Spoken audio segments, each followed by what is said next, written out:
thanks for coming and seeing my channel. I feel like I've been gone a really long time. I had my little vacation, and then I had to dig in and to launch my blog, and then I got sick. So I'm still not quite up to par. If you hear any difference in my voice or anything like that, so there was a little screech. But I wanted to definitely come in and update you guys on how I'm doing and a couple of other things. So first, let me go ahead and start out and tell you guys that I have officially launched my blog, which is bariatricmoms.com. Of course, it's not only for bariatric moms, but that's just kind of the direction that I've taken this blog. It is just about so much accountability for yourself and making sure that you take care of yourself, since us moms take, care of everything else. Our job, whether it has to do with our job as our house and our kids, or our job outside of our home. And then, just finding life hacks to help take advantage of any of that me time that we could have, or just to help make things easier. And I love any of the feedback that you guys are giving me. So I've even gotten some really cool recipes submitted, so I'm definitely going to feature those. So if you have any cool recipes, let me know. But also, I announced my giveaway winner, and her name was Andrea.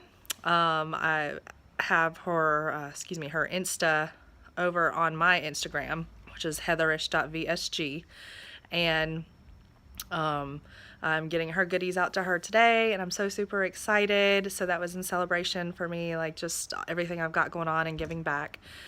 And now, excuse me, it's cold and allergies. Now I kind of want to update you on how I'm doing week 5. So let's start with this. So my highest weight was 312, and my surgery weight was 298, and I'm now down to 280. I say 280, but when I got out of the shower, I weighed, don't ask me why I weighed again this morning, and I said 279.4. So we're just gonna stick with 280 for right now. But either way, I'm like super excited because I'm looking at 32 pounds of weight loss.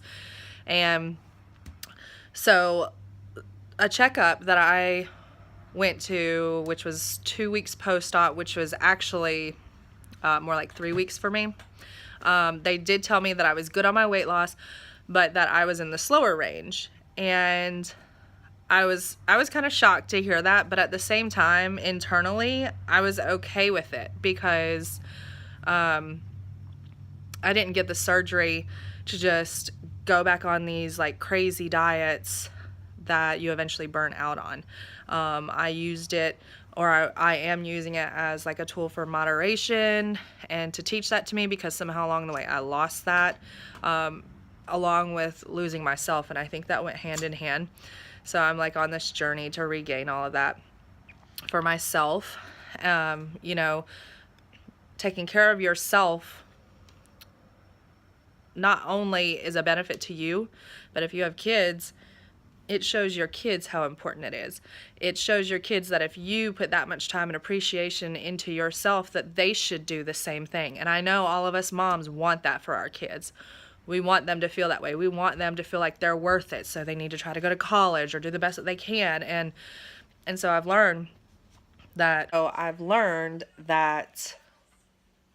the hard way, that putting ourselves as a priority, making ourselves accountable to ourselves, should be, should rank pretty high on our list of things for us to do as moms, as partners, and as people in general, So if you notice that I am in a different surrounding now, I had to stop the video because I was filming at mine and my fiance's store, and a customer walked in, and I did not get to get back to shooting until I got home later. So anyways, a couple of the other things that I wanted to talk about or update you guys on is that I have had, a really good experience with my VSG so far. I have not really had this dumping syndrome that everybody talks about. I have not thrown up one time. There have been a couple times that I have felt nauseous, and I have taken that as a sign that whatever you just did was too much for your body and too much for your little pouch. And so I've just scaled that back and really tried to pay attention to what I've been doing. So dumping syndrome, you know, the throwing up, I'm very fortunate. I haven't had that. I also do not have to crush my pills. Now, granted, I'm not trying to take really big pills, but what I do take, they're small pills, and my pouch has not rejected them at all. So, I mean, I credit that to a couple different things. One, that I'm listening to my body and reacting if I need to in a positive or, you know, different way. Two, that I picked a really good surgeon, because the way that they manipulate things in there and just do things really affects your recovery. And then three, I would say some of my homeopathic and natural kind of remedies. My colloidal silver, again, I still have to do a video on this for you guys. It just has so many benefits. My essential oils, so many benefits. And then, of course, vitamins that we're all supposed to take. So, which I'm not going to lie, I've been kind of bad at remembering to take those every day. So that's a goal of mine. But week 5, I feel really proud and happy with my my weight loss. I feel like that this is attainable, something that I can maintain lifelong. I put expectations on myself, but they're expectations that I can achieve long term. It's not like a fad for me, which I've done plenty of. Fad diets, fad ways of doing things. So far I've gotten exactly what I meant to get from this. And so I just want to build on that. And I think I'm really setting a good example for myself and for my kids. And I know a lot of people set really good examples for me that I've watched on YouTube or that I've found on my Instagram. And so I really want to be that person for anybody else who's looking to go through this or is going through it and is having a hard time. So I'm officially moved off of pureed and I'm now on the soft food stage. So let me tell you, one of the soft foods that you can have is like sliced deli meat. So I had like some sliced chicken, and it was really good. I chewed it. Everything was fine with that. However, I did notice it made me really nauseous the first time I had it. And I had it again the next day, and I was okay with it. So I think it's just like easing my body into this new phase. So we've got the weight loss, the dumping syndrome I've covered. I've moved food phases, told you guys about that. And I don't really think there's that much more to talk. I'm trying to keep moving, and I am just happy where I'm at, and I'm happy to continue going. And I appreciate you guys for checking in and seeing where I'm at. I never got to do those recipe videos that we talked about before. One of them's like a pureed / soft food recipe that, like I said, I haven't seen on anybody else's. So I'm so super excited to 1, try it, 2, to cook with you guys again, and 3, to share it in our bariatric community.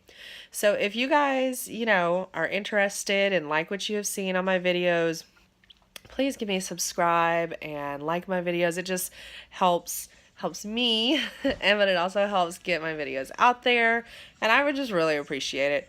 Also, check out my blog at bariatricmoms.com. It covers a lot more in depth of the things that I talk about here on my videos on YouTube. And then I also have my essential oils tied to it. It's my kid popping a can in the background. And then I also have my accountability coaching team, linked to it. So if you guys feel like you need any help with being accountable for yourself, whether it's on meal prepping, food accountability, fitness accountability, or just some life accountability and being there for yourself, I do offer accountability coaching. So super excited about that. That website is noexcuseninjas.com, and find me on Instagram because I share a lot more day-to-day stuff on there. And I really like to get to know anybody who wants to reach out. Just thanks for coming by, and I'll see you guys on the next one.